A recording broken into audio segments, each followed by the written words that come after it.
तय हम और जिंदगी के सबसे सुंदर कहानी, तोर मुस्कान ले महक जाथे मोर जवानी। तोर हिरनी नैना मोर मनला मोहि डारे, तोर पायल गोरी मोर दिल ले जाथे। तोर मिठ बोली नींद मोरे उड़ जाथे, तोर पतली कमर मोला पागल बनाथे।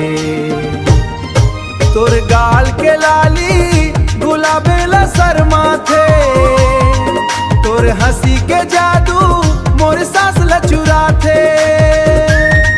तोर काली बाला बदरा कस लहरा थे, तोर संग सपना सजा के मन हर मुस्काथे।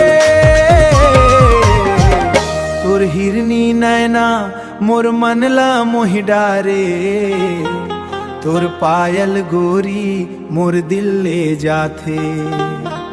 तोर मिठ बोली नींद मोर उड़ जाथे, तोर पतली कमर मोला पागल बनाथे।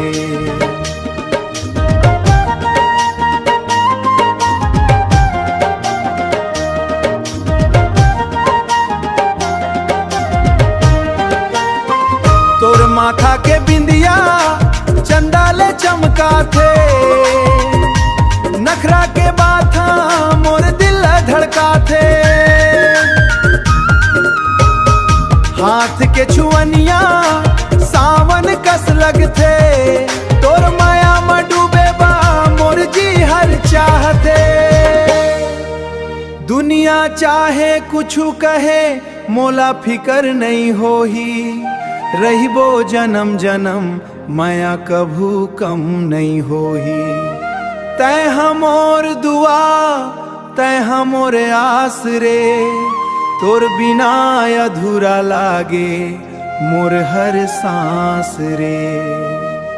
तोर हिरनी नैना मोर मनला मोहि डारे, तोर पायल गोरी पागल बनाथे। तोर पतली कमर मोला पागल बना